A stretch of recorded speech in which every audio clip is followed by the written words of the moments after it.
Hello friends, আমার food junky চ্যানেলে আমি আবার তোমাদের প্রত্যেককে স্বাগত জানাই। আজকে আমি আবার হাজির হয়েছি তোমাদের জন্য একটি নতুন রেসিপি নিয়ে। তোমরা দেখতেই পাচ্ছ যে এখানে আমি কাতলা মাছ নিয়েছি। এখানে আমি 7 পিস কাতলা মাছ নিয়েছি। মাছটা আমি আগে থেকেই ভালো করে ধুয়ে পরিষ্কার করে জলটা ঝরিয়ে নিয়েছি। এবার এই মাছটার মধ্যে আমি পরিমাণ মতো নুন, হলুদ গুঁড়ো ও লঙ্কা গুঁড়ো দিয়ে মাছটাকে ভালো করে মাখিয়ে নিচ্ছি। মাছটা খুব ভালো করে হাতের সাহায্যে থরলি মাসাজ করব আমি, করে মাছটাকে ভালো করে মাখিয়ে নেব। তো দেখতেই পাচ্ছ মাছটা মাখানো আমার কমপ্লিট। তো মাছটা এবার আমি এখানে 10 মিনিট মতো ম্যারিনেটের জন্য রেখে দেব। এবার এদিকে আমি রান্নাটা করার জন্য একটা কড়াই নিয়েছি। এখানে কড়াটা একটু ভালো করে গরম হয়ে গেলে আমি এখানে সাদা তেল ব্যবহার করেছি। তোমরা চাইলে এটা সর্ষের তেলেও রান্নাটা করতে পারো। তেলটা এখানে খুব ভালো মতোই গরম হয়ে গেছে। এবারে আমি এই কড়াইতে একে একে ম্যারিনেট করা মাছের পিসগুলো দিয়ে দেব। প্রথম বাচে আমি এখানে 4 পিস মাছ দেব, কারণ কড়াইতে আমার সব কটা মাছ একসাথে ধরবে না। আর খুব গায়ে গায়ে মাছগুলো দিলে একে অপরের সাথে লেগে গিয়ে জড়িয়ে মাছগুলো ভেঙে যাওয়ার সম্ভাবনা থাকবে। তাই একটু ছাড় বা ফাঁকা রেখে ওই মাছগুলোকে কড়াইতে দিচ্ছি। এই 4 পিস মাছ আমি ভালো করে উল্টে পাল্টে খুব সুন্দরভাবে গোল্ডেন কালার করে ফ্রাই করে নিচ্ছি। তো দেখতেই পাচ্ছ সমস্ত মাছ আমার খুব ভালোভাবে ভাজা কমপ্লিট। আমি এবার কড়াই থেকে মাছগুলো অন্য একটা পাত্রে তুলে নিচ্ছি।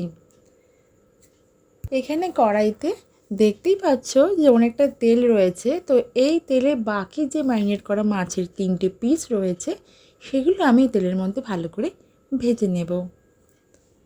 এবারে এদিকে আমি এইটা রান্না করার জন্য মশলাটা রেডি করে নিচ্ছি। এদিকে আমি একটা মিক্সার গ্রাইন্ডার নিয়েছি, নিয়ে তার মধ্যে আমি পেঁয়াজ দিচ্ছি। এখানে পেঁয়াজ, টমেটো আর কাঁচা লঙ্কা, আমি এখানে টোটাল 3টে পেঁয়াজ ব্যবহার করলাম। দিয়েছি 2টো টমেটো আর 3টে কাঁচা লঙ্কা। ঝালের পরিমাণটা তোমরা তোমাদের স্বাদ অনুযায়ী বাড়িয়ে বা কমিয়ে নিও। এটা আমি এবার এই মিক্সিতে একটা ভালো পেস্ট বানিয়ে নিচ্ছি। তো এখানে আমার পেস্ট রেডি, তোমরা দেখতেই পাচ্ছ। এবার আমি এদিকে মাছগুলো ভাজা আমার কমপ্লিট হয়ে গেছে। আমি কড়াই থেকে মাছগুলো অন্য একটা পাত্রে তুলে নিচ্ছি। এবার দেখতে পাচ্ছ যে কড়াইতে তেল রয়েছে, এই তেলেই আমি বাকি রান্নাটা সেরে ফেলবো। এখানে আমি দিলাম 2টো গোটা শুকনো লঙ্কা আর 1 টিস্পুন সাদা গোটা জিরে। এটা একটু নাড়াচাড়া করে নিলাম, তারপরে দিলাম এখানে পেস্টটা। আমি যে টমেটো, কাঁচা লঙ্কা, পেঁয়াজের যে পেস্টটা বানিয়ে রেখেছিলাম সেই পেস্টটা আমি এখানে ব্যবহার করে দিলাম। এবার এই মশলাটা খুব ভালো করে তেলের মধ্যে নাড়াচাড়া করতে হবে এবং কিছুটা সময় ধরে ভাজতে হবে। যেহেতু এটা পেঁয়াজ আছে এবং টমেটো আছে, তাই এটা একটু ভালো করে ভাজতে একটু সময় লাগবে। যতক্ষণ না কাঁচা মশলার গন্ধটা দূর হচ্ছে ততক্ষণ পর্যন্ত এটাকে আমি এইভাবে মিডিয়াম টু লো হিটে রেখে ভাজতে থাকবো। মশলাটা ভালো করে ভাজা আমার কমপ্লিট। এবার আমি এই পর্যায়ে এখানে 1/2 কাপ মতো জল ব্যবহার করছি। জলটা দিয়ে মশলাটাকে ভালো করে মিশিয়ে নিচ্ছি এবং এবার আমি মশলাটা জলের সাথে ভালো করে কষিয়ে নিতে থাকবো। এটাও আমি মিডিয়াম টু লো হিটে রেখে 2 থেকে 3 মিনিট মতো এইভাবে নাড়াচাড়া করতে থাকছি। এদিকে আমি এবার এই মাছের রেসিপিতে দেওয়ার জন্য একটি মশলা রেডি করে নিচ্ছি। সেটা হচ্ছে আমি এখানে 3 টেবিল স্পুন মতো টক দই ব্যবহার করব। এখানে একটা বাটিতে টক দইটা নিয়ে নিয়েছি। এবার আমি এর মধ্যে দিয়ে দিচ্ছি 1 টিস্পুন হলুদ গুঁড়ো, 1 টিস্পুন দিচ্ছি লঙ্কার গুঁড়ো, 1 টিস্পুন দিচ্ছি জিরে গুঁড়ো, 1 টিস্পুন দিচ্ছি ধনে গুঁড়ো, আরও 1 টিস্পুন দিচ্ছি আমার বাড়ির তৈরির গরম মশলার গুঁড়ো। এই সমস্ত শুকনো উপকরণগুলো দিয়ে আমি এখানে দইটা খুব ভালোভাবে ফেটিয়ে নেব, যাতে রান্নাতে যখন দেব দইটা যাতে কোনোভাবে ফেটে না যায়। এখানে টক দইটা খুব ভালোভাবে ফেটানো আমার কমপ্লিট। আর এদিকে যে মশলাটা আমি কষিয়ে নিয়েছিলাম জল দিয়ে, সেটা জলটার পরিমাণটা অনেকটা শুকিয়ে এসেছে এবং মশলাটাও খুব ভালোভাবে কষিয়ে গেছে।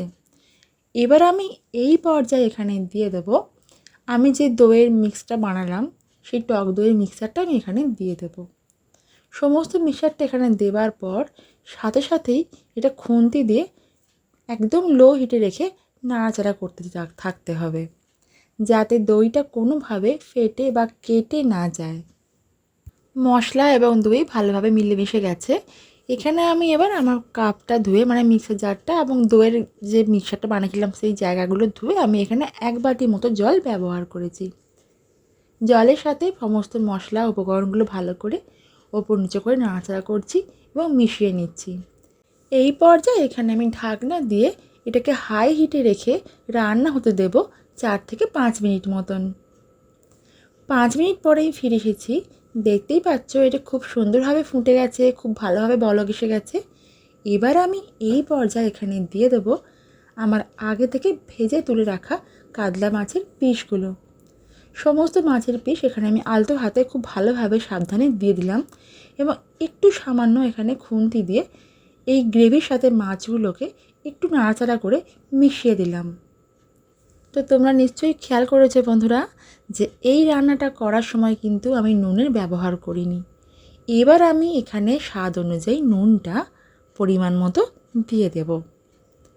নুনটা দেবার পর আমি এটা ভালো করে এবার ওপর নিচে করে নাড়াচাড়া করে ভালো করে মিশিয়ে দেব। আর গ্রেভিটার সাথে মাছটা যেহেতু খুব ভালোভাবে ফুটছে, এই সময় পারলে মাছগুলো একটু উল্টে পাল্টে নিও, তবে সাবধানে করো, যেহেতু মাছগুলো এই সময় নরম হয়ে যায় তাই ভেঙে যাওয়ার চান্স থাকে। এখানে আমি এই পর্যায়ে দিয়ে দিচ্ছি ওপর থেকে ধনেপাতা কুচি। ধনেপাতা কুচিটা আমি দেবার পর এটাকে আমি আবার একটু আলতো হাতে একটু মিশিয়ে নিচ্ছি। রান্নাটা আমার প্রায় কমপ্লিট।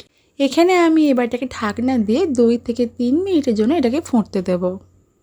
3 মিনিট পরে আমি ফিরে এলাম বন্ধুরা। আমার আজকের রেসিপি একদম কমপ্লিট, তোমরা দেখতেই পাচ্ছ। এবার আমি এখানে হিটটা অফ করে দিচ্ছি।